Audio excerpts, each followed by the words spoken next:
அனைவருக்கும் அன்பான வணக்கங்கள். அதுவன் முறைப்படி ஸ்வச்ச பாரத் என்ற இந்த திட்டம் இந்திய அரசாங்கத்தால் இந்தியாவில் மக்கள் எவருமே திறந்த வெளியில் கழிப்பிடத்தை உபயோகிக்கக்கூடாது, அதாவது திறந்த வெளியில் மலம் கழிக்கக்கூடாது மற்றும் திட கழிவு மேலாண்மையை மேம்படுத்துவது, இது குறித்து ஒரு நாடு தழுவிய பிரச்சாரமாகும். மனித குலம் இந்த பூமியில் வாழ்வதற்கு சவாலான சூழல் ஏற்பட்டிருக்கிறது. அதை எப்படி நாம் ஒவ்வொருவரின் செயல்பாட்டின் மூலம் தடுத்து நிறுத்த முடியும் என்பதை விவரிக்கும் வீதி நாடகம் இதோ இன்னும் சில நிமிடங்களில், சில நொடிகளில் நிகழவிருக்கிறது.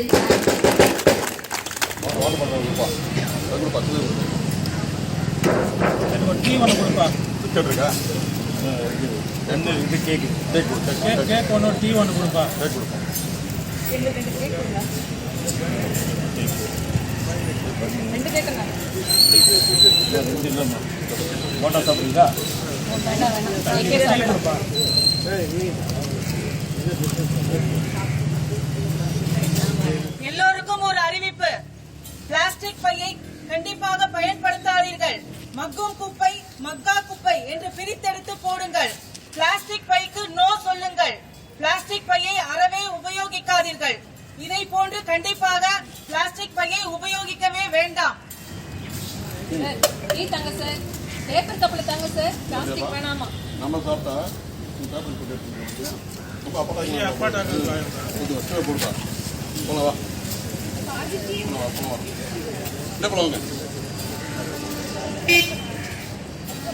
வேண்டாம், இது வேண்டாம்.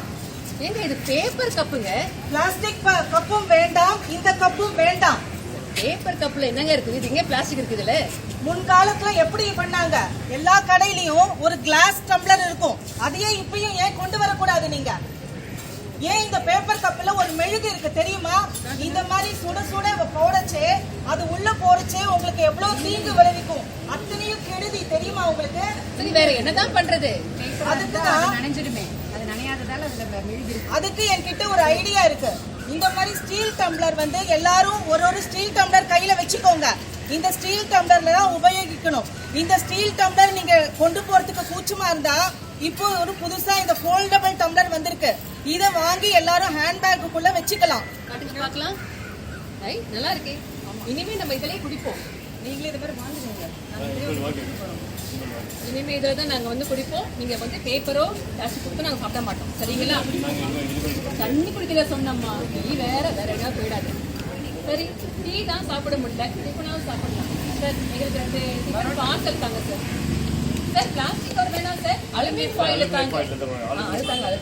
நான் பிளாஸ்டிக் ஃபாயிலும் யூஸ் பண்ணக்கூடாதுமா, அதுவும் தீங்கு விளைவிக்கும். ஏங்க அது சுட சுட போடுறீங்கன்னா அதுல இருந்து உள்ள இருக்கிற ஒரு கெமிக்கல் வந்து இதுவும் வந்து தீங்கு விளைவிக்கக்கூடிய சைடும் யூஸ் பண்ணக்கூடாது. இதுக்கு என்னதான் பண்றது சொல்லுங்க? இதுக்கு நீங்க பேக்ஸ் எடுத்துக்கணும், இல்ல பழையபடி நீங்க டிஃபன் பாக்ஸோ இல்ல பழைய காலத்துல நம்ம எப்படி டப்பாலாம் எடுத்துட்டு போவோம் அந்த மாதிரி தான் நீங்க எடுத்துட்டு போகணும். இதெல்லாமே யூஸ் பண்ணக்கூடாது.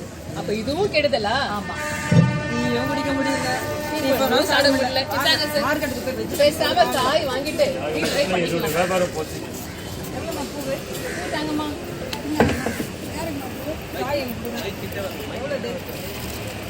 நிறுத்துங்க. கேரி பேக்கா? கேரி பேக் கூடவே கூடாது. Carry bag. ஆமா, இது கொண்டு போய் வீட்ல ஃப்ரிட்ஜ்ல வச்சா 10 நாளைக்கு காய் கெடாம இருக்கும். ஆனா அது மக்கறதுக்கு, மண்ணுல போய் மக்கறதுக்கு எவ்வளவு நாள் ஆகும் தெரியுமா? என்னதாங்க பண்றது? அதுக்குதான் அரசாங்கம் தெருக்கு தெரு இந்த மாதிரி பை மிஷின் வச்சிருக்கு. இந்த பை மிஷினை வாங்கி எல்லாரும் உபயோகப்படுத்துங்க. துணிப்பைய யூஸ் பண்ணுங்க. துணிப்பை உங்களுக்கு போறதுக்கு இஷ்டம் இல்லைன்னா நீங்க பேக்ல வச்சுக்கிட்டு கடைக்கு போறச்சே, மார்க்கெட்டுக்கு போறச்சே இந்த துணிப்பைய யூஸ் பண்ணுங்க. அதுக்குதான் அரசாங்கம் இந்த மாதிரி வச்சிருக்கு. பை கிடைக்குதான், நம்மள என்ன பண்ணலாம்? ஆளுக்கு ஒரு பை வாங்கினு இவங்க மாதிரி ராஜா மாதா ஆக்கிடலாம். சாத்தியமாவாங்க, சொல்றது சரியா போச்சுங்க. நடைமுறை சாத்தியமாமா? அவங்க அப்படிதான் எல்லாரும் ஒரு தனி மனித மாற்றம் தான் சமுதாய மாற்றம். இந்த கேரி பேக் நம்ம ஒழிச்சோம்னா உலகத்தையே கேரி பேக் இல்லாத உலகமா மாற்றலாம். சரி, நீங்க சொல்ற மாதிரியே நாங்க செய்யறோம். நல்ல விஷயம் தான் மேடம்.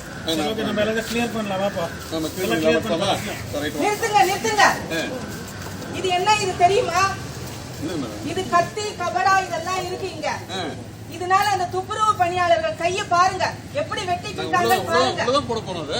அத உள்ள குப்பையில தான் போட முடியும். குப்பை தொட்டில தான் போடணும், நான் ஒத்துக்கிறேன். ஆனா பேப்பர்ல சுத்தி போடுங்க. ஓஹோ.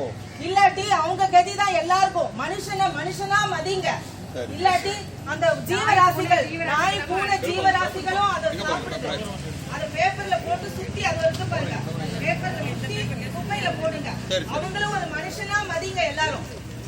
சரிப்பா, சுத்தி போடுவோம்.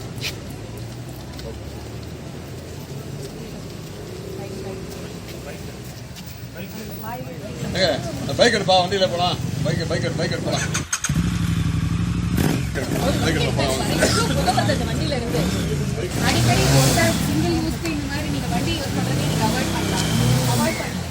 பப்ளிக் டிரான்ஸ்போர்ட்டை கூடுமான வரைக்கும் நீங்க யூஸ் பண்ண ஆரம்பிச்சீங்கன்னா ஏர் பொல்யூஷன் இல்லாம இருக்கும். முடிஞ்ச வரைக்கும் நம்ம அதை ஃபாலோ பண்ணலாம். வீட்டுல ஒருத்தர் மட்டும்தான் வண்டி வச்சிருந்துருக்கோம். வீட்டுல 4 பேர் இருந்தா 4 பேர் வண்டி வச்சிருக்கோம். 4 வண்டி, 4 பைக்கு, 4 ஒரு டைம் போயிட்டு இருக்கோம். எல்லாரும் ஒரு மாதிரி கம்பைன் பண்ணி public transport at least monthly once நம்மளோட வெஹிக்கிள் எல்லாம் அவாய்ட் பண்ணிட்டு பப்ளிக் டிரான்ஸ்போர்ட் யூஸ் பண்ணா கொஞ்சமாவது நம்ம ஏர் பொல்யூஷனை கொஞ்சமா குறைக்கலாம். ஃபியூச்சர் ஜென்ரேஷனுக்கு கொஞ்சமாவது நல்ல ஏர் பொல்யூஷன் இல்லாத ஒரு நல்ல ஏரா கொடுக்க முடியும். நம்மளால ட்ரை பண்ணாங்க. நீங்க பாருங்க மேடம், யாருமே சொல் பேச்சு கேட்கவே மாட்டேங்கிறாங்க. நம்ம ஏன் அடுத்தவங்க நம்ம பேச்சை கேட்கணும்னு நினைக்கிறோம்? நம்மளே இதை ஆரம்பிப்போமே. சரி, படுத்தலாமே. வாங்க அதிகாரி அவங்களே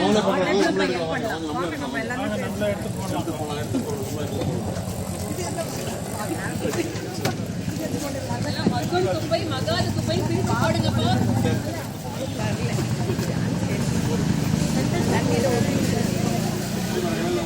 உங்களுக்கு புரிஞ்சிருக்கும்னு நினைக்கிறேன். தனி மனித ஒழுக்கம் தான், தனி மனித மாற்றம் தான் இந்த சமுதாய மாற்றத்துக்கு அடித்தளம். அதனால நம்ம ஒவ்வொருத்தரையும் அடுத்தவங்களை சொல்லாம நீ அங்க போடாத, நீ இங்க குப்பை போடாத, நீ பிரிச்சு போடுன்னு சொல்றது பதிலா நான் இனிமேல் குப்பைகளை பிரித்து தான் போடுவேன், அங்கங்க தெருக்கள்ல குப்பை ஆக்க மாட்டேன் அப்படின்றத நம்ம உறுதி எடுத்துக்கினா ஒரு தனி மனிதனும் சேர்ந்தது தான் நாடு, ஒவ்வொரு நாடும் சேர்ந்தது தான் இந்த உலகம். ஓசோனின் ஓட்டையை குறைப்போம், எதிர்கால சந்ததியருக்கு ஒரு நல்ல ஒரு பூமியை அவர்களுக்கு தந்தருவோம். இது பெரிய பொறுப்பு நம்மளுக்கு. பசங்களுக்கு சொத்து சுகம் எல்லாம் சேர்த்து வைக்கிறத விட இதை தூய்மையான பூமியை அடுத்த ஜெனரேஷனுக்கு கொடுக்கறது நம்ம கடமையில ஒண்ணு. ஆக தூய்மை என்பது ஒரு நாளைய பிரச்சாரம் அல்ல, அது ஒரு வாழ்க்கை முறை. அதை நாம் ஒவ்வொருவரும் இந்த நிமிடத்திலிருந்து இந்த நொடியிலிருந்து நாம் கடைபற்றுவோமாக. நாம் எல்லோரும் சேர்ந்து இன்று ஒரு சபதம் எடுப்போம். நம்மளோட லைஃப் ஸ்டைலே தூய்மை தான், நம்மளோட லைஃப் ஸ்டைலே கிளென்லினஸ் தான் அப்படின்றத நம்ம இப்ப உறுதி ஏற்க போறோம். நான் சொல்றேன், பின்னாடி நீங்க சொல்லுங்க. என் தாய் திருநாட்டை சுகாதாரமாக வைத்திருப்பதற்கு நான் என்னை அர்ப்பணித்துக் கொள்கிறேன்.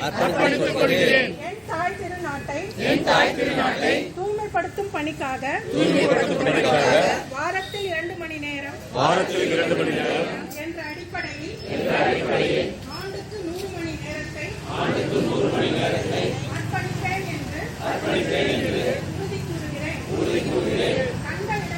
கண்ட இடங்களில் நான் குப்பை போடுவதில்லை. மற்றவர்களையும் போட அனுமதிப்பதில்லை என்பதில் உறுதியாக உள்ளேன். என்னிலும் என் குடும்பத்திலும் என் சுற்றத்திலும் எனது குடியிருப்பு பகுதியிலும் நான் பணியாற்றும் இடத்திலும் தூய்மைக்காக என்னை முன்னிலைப்படுத்துவேன். எந்த நாட்டின் குடிமக்கள் தாங்கள் ஒவ்வொருவரும் பொது இடங்களில் குப்பைகளை போடுவதில்லையோ பிறரையும் போட அனுமதிப்பதில்லையோ அந்த நாடுகள் சுத்தமும் சுகாதாரமும் உள்ள நாடுகளாக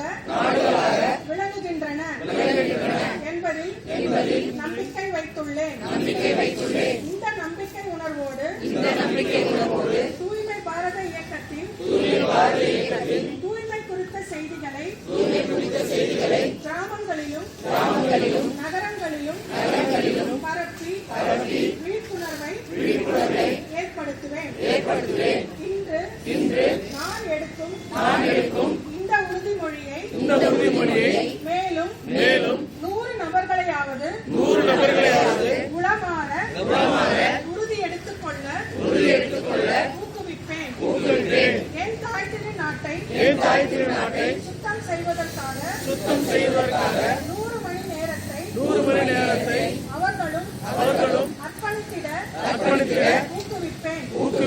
தூய்மைக்காக நான் எடுத்து வைக்கும் ஒவ்வொரு அடியும் என் தாய் திருநாட்டை தூய்மை பாரதமாக்கும் என்று உறுதிப்பட நம்புகிறேன். வாழ்க